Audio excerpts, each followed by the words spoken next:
If you're visiting with us tonight, may you worship the Lord in spirit and truth and just have a good time. The book of Romans, the 9th chapter, we got down through the 13th verse, ready for the 14th verse.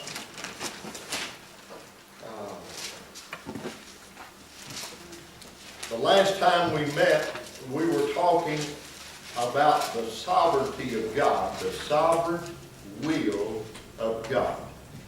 When we're talking about sovereignty, or talking about what it is for God to be a sovereign God, what do we mean? What is a sovereign God?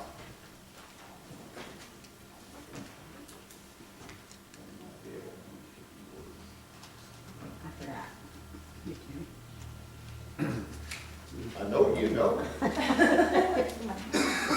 Do you believe in the sovereignty of God? All power. All powerful.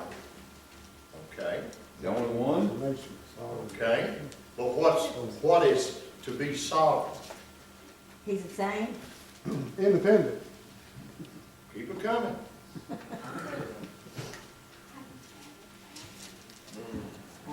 To possess supreme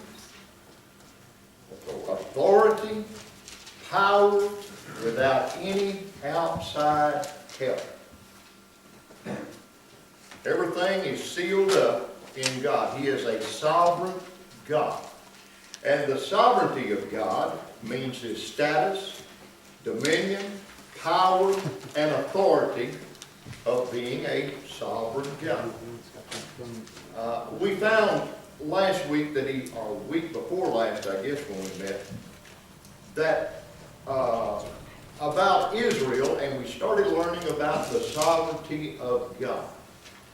God makes the choices. God makes the decisions. He never consults me about how He deals with you. And God didn't consult anybody when it came time to writing of His Word. So I believe in the sovereignty of God. God does everything without consulting with man or any other entity on the outside. God makes the decisions. I believe that the Bible teaches before the foundation of the world, God had a plan. God knew that He would make Adam and Eve, and He knew that they would fail. He knew that He would destroy the world by water. He knew He would give the law. He knew that He would give Abraham the promise of Isaac. He knew that there would be a Jacob, which would change his name to Israel. God knew that Jesus Christ would come and He would die on the cross. He would resurrect from the dead. He would become our high priest in heaven. God knew that there would be an Antichrist, the Great Tribulation period. God knew that there would be a millennial reign, and then God knew that there would be a judgment for the lost and for those that come through the tribulation period. God knows that. So there's nothing that catches God by surprise. God is a sovereign God. God is an all-knowing, all-powerful God without any help from the outside. We learned last week that God said that everybody is an Israelite, is not an Israelite. Now, do you remember how that goes? Is it possible to be from Israel and not be an Israelite? Yes. We got this down last time. All right. Abraham had a son. His first son was Ishmael. And then he had another son, and his name was Isaac. Now, Ishmael was a son of Abraham, just like Isaac was a son of Abraham, but one was out of the will of God, and one was in the will of God. One was by the flesh, and the other was by a promise of God. So, you can be of Israel and not be an Israelite. Now, how do we know that? It talks about Jacob. Who was Jacob? Son of Isaac. Isaac, son of Isaac. Jacob was the son Isaac. of Isaac. And so Jacob's name was changed to Israel. Israel. But now Jacob had a brother, Esau. was Esau, and they were complete opposites. They were twins, right? Right. Right.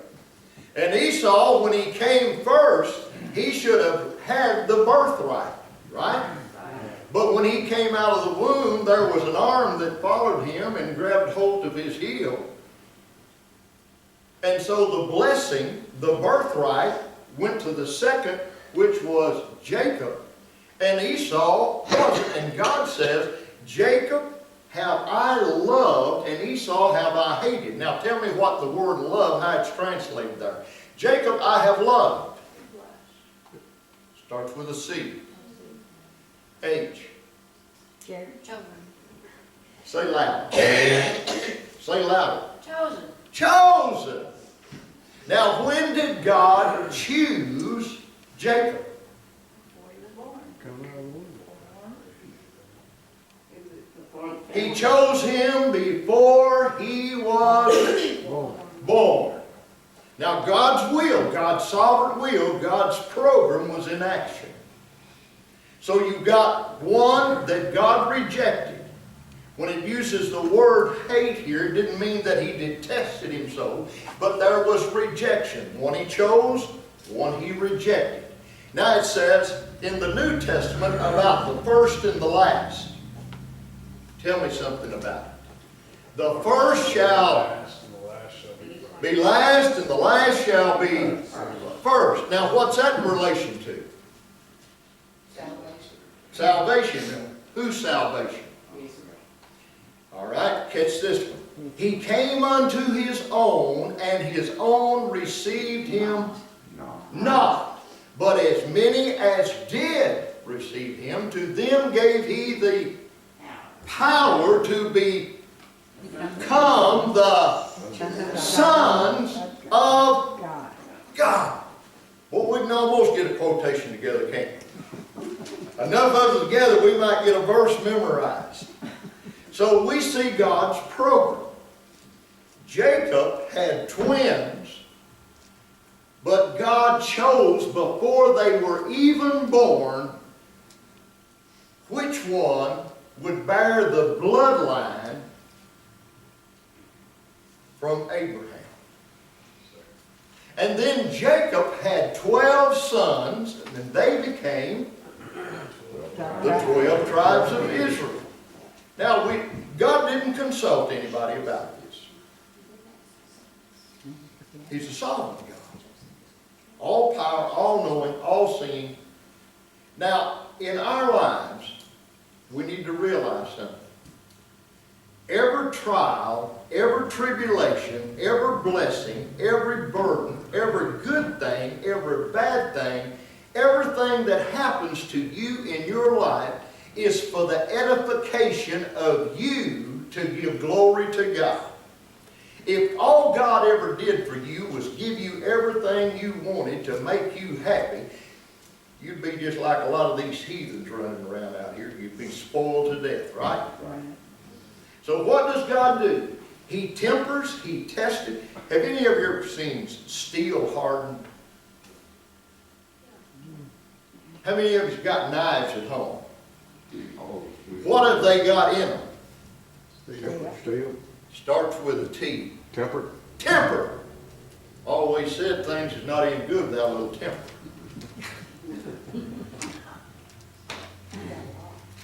I took once a file, the manufacturer of it is called a mill bastard file. I took a 12-inch file. Now a file is hardened real hard so you can rasp and cut things with it. And I wanted to make a bowie knife. So I took it out to heat treat.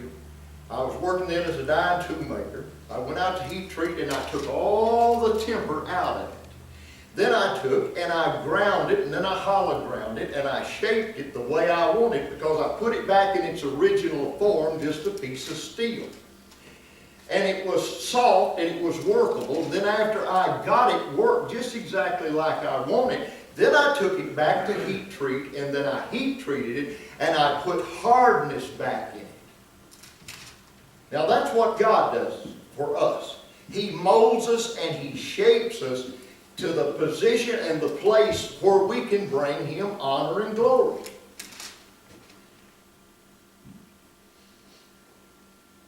A drunkard that gets saved can have more sympathy and empathy for a man that is a drunkard than somebody that's never taken a drink. Everybody said? Amen. A dope addict that's been hung on dope can understand what that person is going through that's been on dope, where if you've never taken even as much as an aspirin, you have no sympathy for that person. Most of us are like this: just get over it.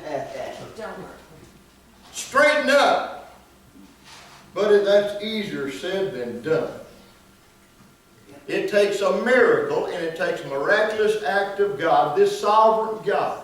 So God knows you, and God knew you while you were in your mother's womb. God knew you when the doctor slapped you and you cried. God knew you when you went to first grade, when you graduated from high school or college. God knew you when you got married, and God knew all things about you. So you didn't surprise God in any shape, form, or fashion. Now you just think on that.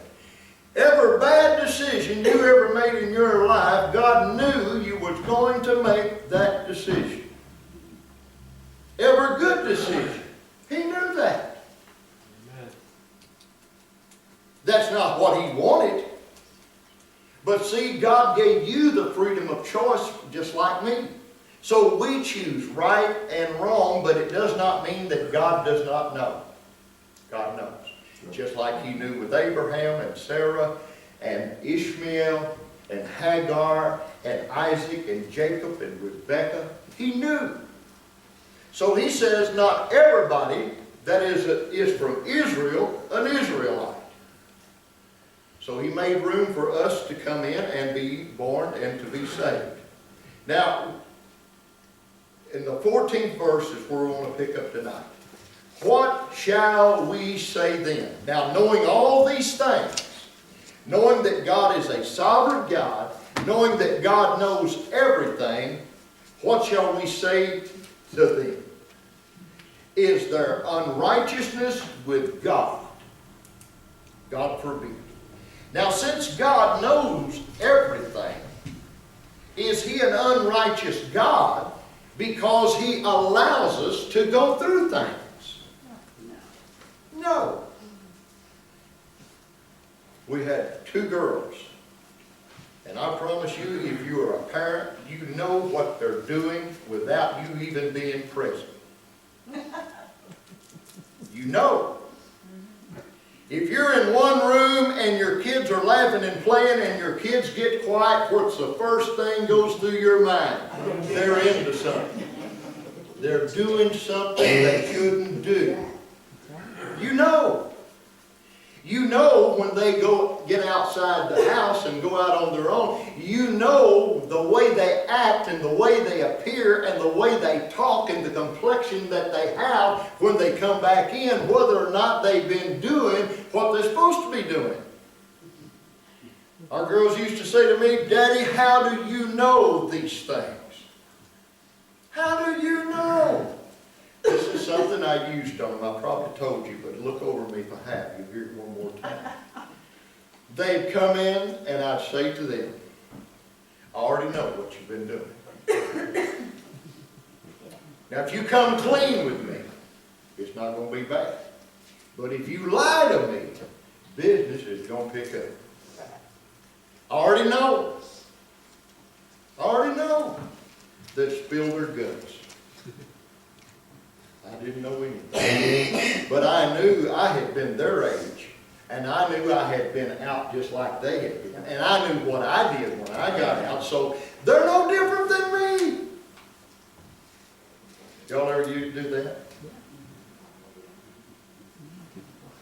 I got up one morning and Tracy was 17. First thing I did, I walked by the front door and looked out, and there was grass under the car. She got up. I said, "What field you run in last night?" "Where'd you run off the road?" I said, "Now don't you lie to me, because somebody's already called me, and I know." They were grown. They were grown. And they asked me, "Daddy, who was that called you and told you the things that we were doing?" I said, "Nobody. I just knew." So if we as human beings have an inkling to know what's going on, how much greater is God? Amen. And because our children act a certain way, we're not giving permission to that. We're not saying that's all right.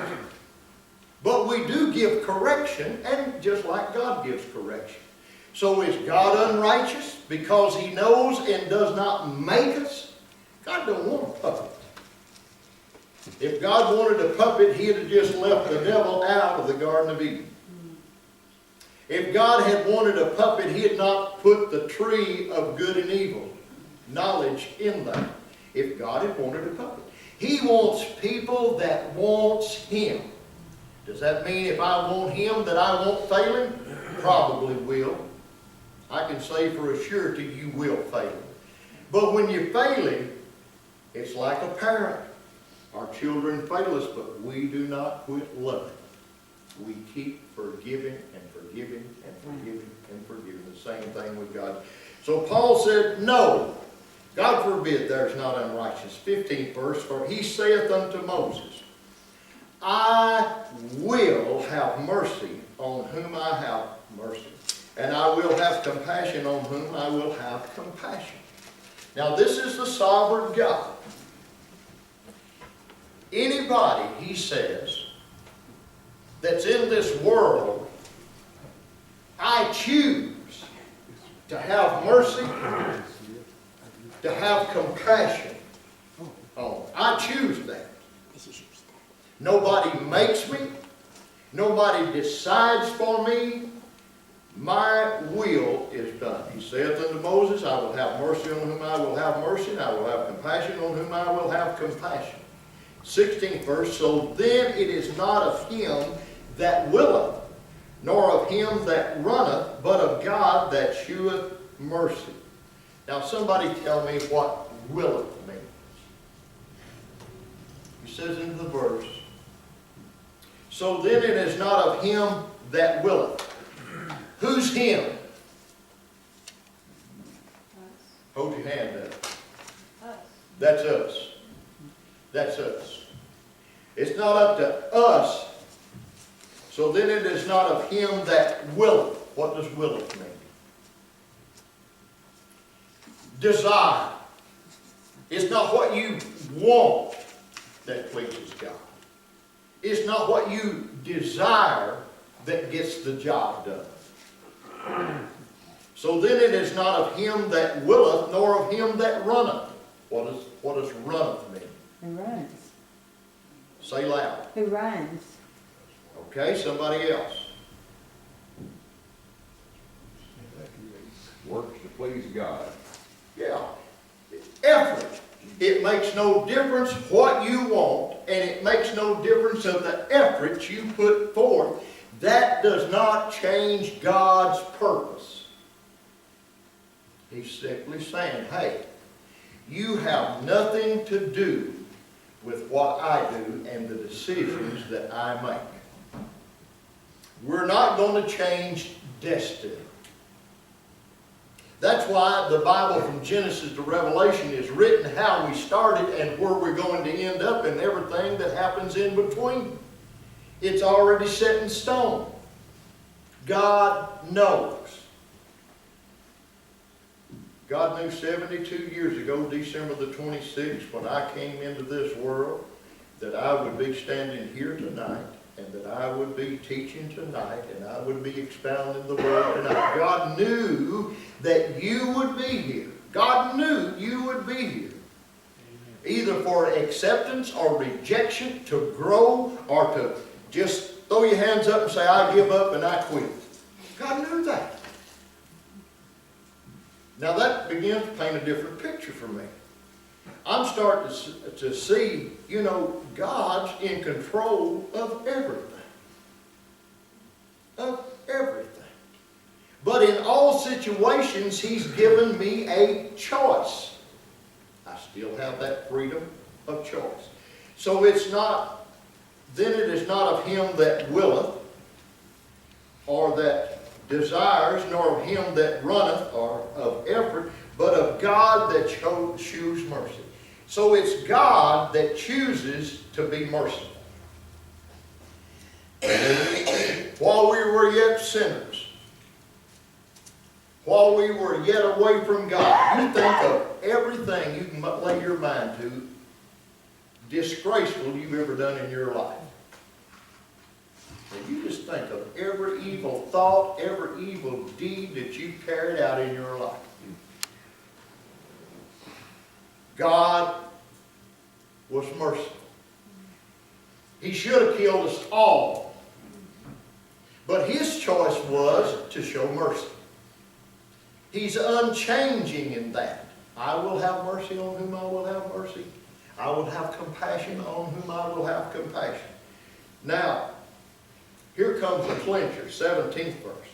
For the Scripture saith unto Pharaoh, even of this same purpose have I raised thee up, that I might show my power in thee, and that my name might be declared throughout all the earth. Is He an unjust God? God had to make a distinction between the world and His people. God had to bring into play the blood sacrifice. God had to bring into play that life is in the blood. So what did He do? He raised up Pharaoh for a particular cause and a particular reason. He said, I'll harden whom I will harden. I will have mercy on whom I will have mercy. That was God's plan. So when Pharaoh, Moses went and Aaron went before Pharaoh and he cried out unto Pharaoh, let my people go. It says that God hardened his heart. Second time it says God hardened his heart. Third time, God hardened his heart. Fourth time, God hardened his heart. But then what happened to Pharaoh? God didn't harden his heart anymore. Pharaoh hardened his heart. God said, all right, I'm going to let you have the choice now. He went with hardness.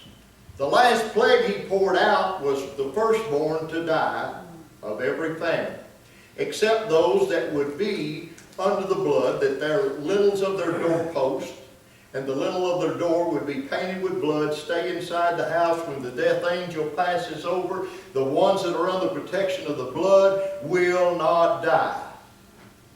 So God made a distinction. God knew before He created the world that was going to happen. So Pharaoh was raised up for this particular reason.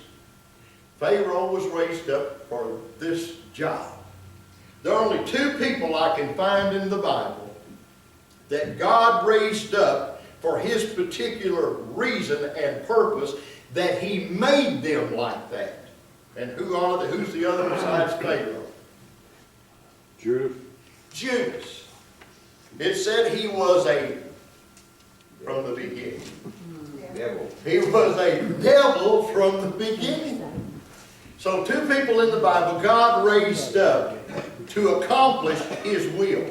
One of them was to give blood. The other was to betrayal, to shed blood. Both of them had to do with sacrifice. Both of them had to do with blood offerings. The first blood offering was introduction to the life in the blood by slaying of the animals. Second was Jesus Christ, the Son of God, giving His life and shedding His blood for the sins of the world. So that's the reason Pharaoh was raised up. 18th verse, therefore hath he mercy on whom he will have mercy, and whom he hardeneth. That's God's choice. That's God's power. 19th verse, thou wilt say then unto me, why does he yet find fault? For who hath resisted his will? Now somebody answer those two questions.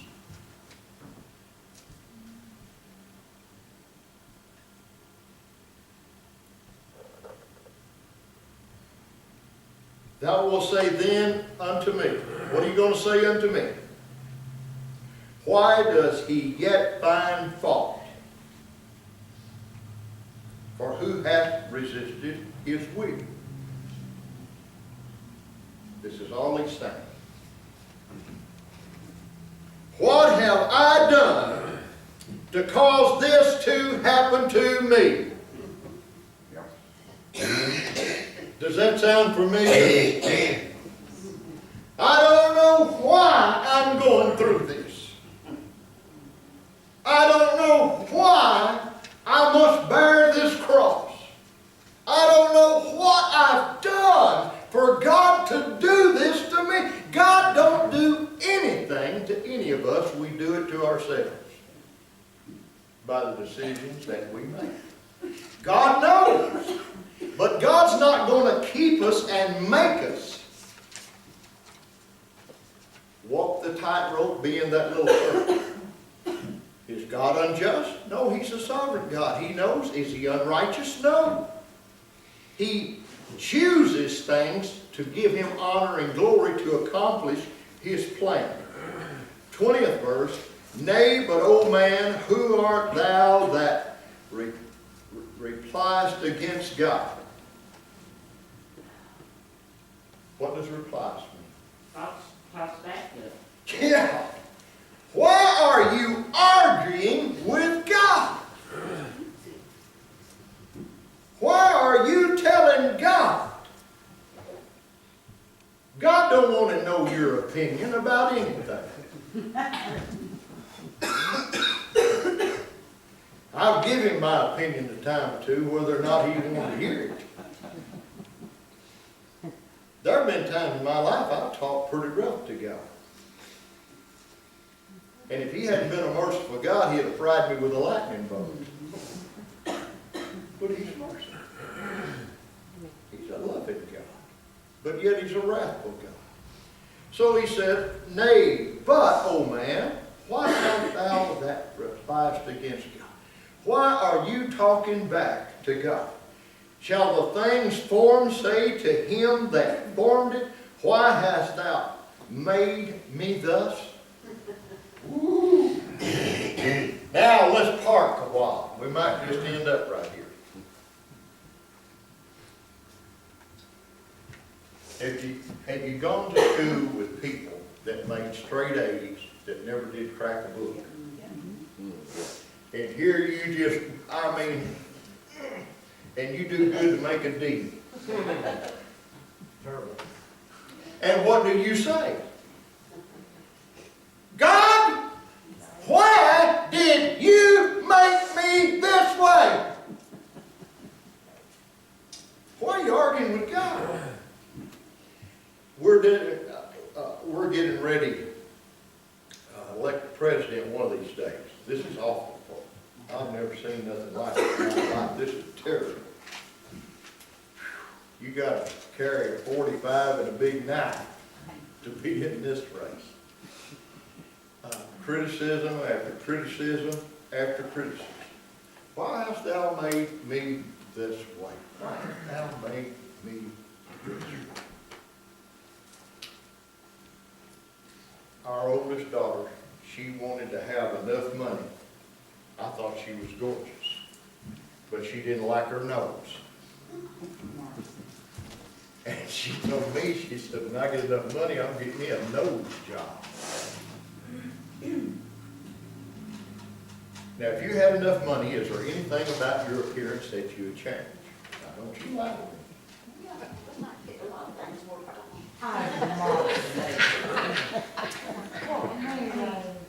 How many would get you a little lipo something? How many would get your face stretched? Your turkey neck? Yeah. There are two that get turkey necks done.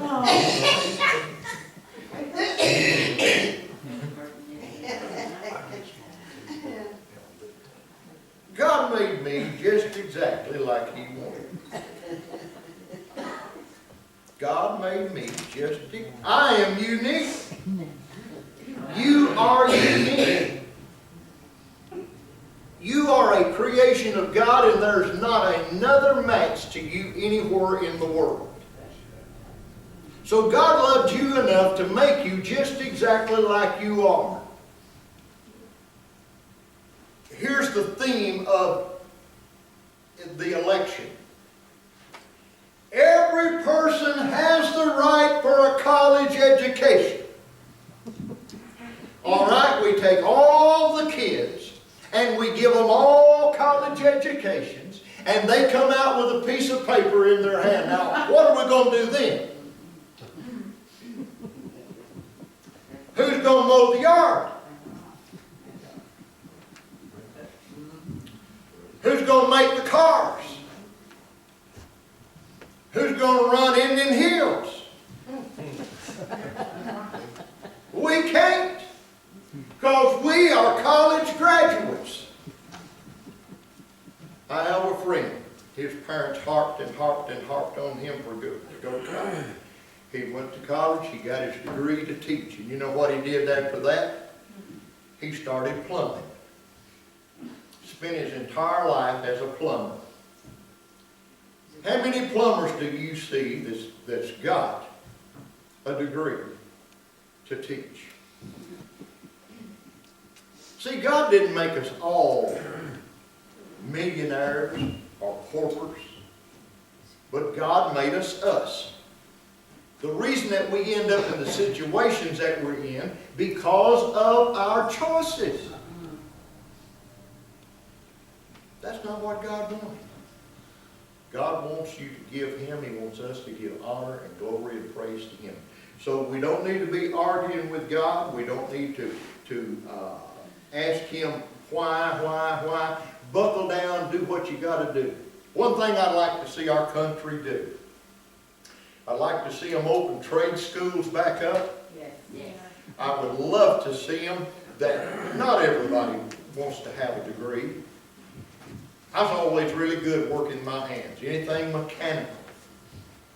Real good. And I love that. I still do. I like to work with my hands. And not everybody's mechanical. There are some people, the two girls, Tracy is like her mother. Barbara made straight A's through high school and through college. Tracy made straight A's. She liked 2 hours of having her degree.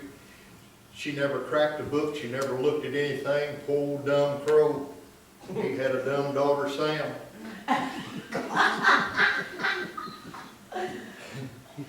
We ended up making good grades, but it took everything that we had in order to make it. Had to study and study. And it always bothered me that I could look at other people and they didn't have to, and they just...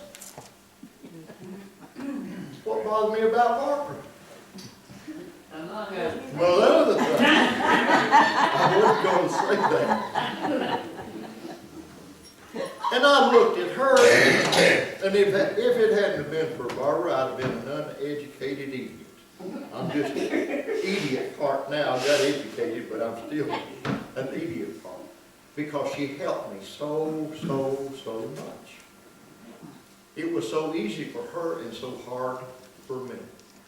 So I've got past this place now saying, God, why? God, why? I don't know why.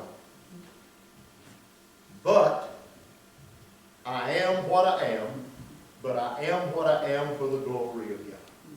Amen. So if you can't do anything else but sweep the floor, you be the best floor sweeper that ever came along. Amen. If you can't do anything but trim hedges, be the best hedge trimmer that ever picked up a set of shears. Everything you do, do it the very best you can, because you're the best that God has got at that particular time for that particular job. If there was somebody better than you, He'd have them there in your spot doing the job. So I'm the best. So I want to give my best for the honor and the glory of God. All right, we're going to quit there. We're going to give an invitation to Miss Bonnie, if you'd come. We'll play a little of Amazing Grace, how sweet the sound that saved a wretch like me. Give you an opportunity, if there's a need in your life tonight for salvation, for rededication, for you to make your life right with God, we're going to ask that all of us stand together. Let us pray. Father, as musicians begin to play, I pray, Father, that you would open our minds and our hearts, God. If there's a need in any of our lives tonight, God, make me come and say, Lord, I surrender and I give it all to you. Father, I ask you tonight that you touch each and every heart, that they might respond to your wooing into your calling in the name of Christ. Amen. If there's a need in your life for salvation, for rededication,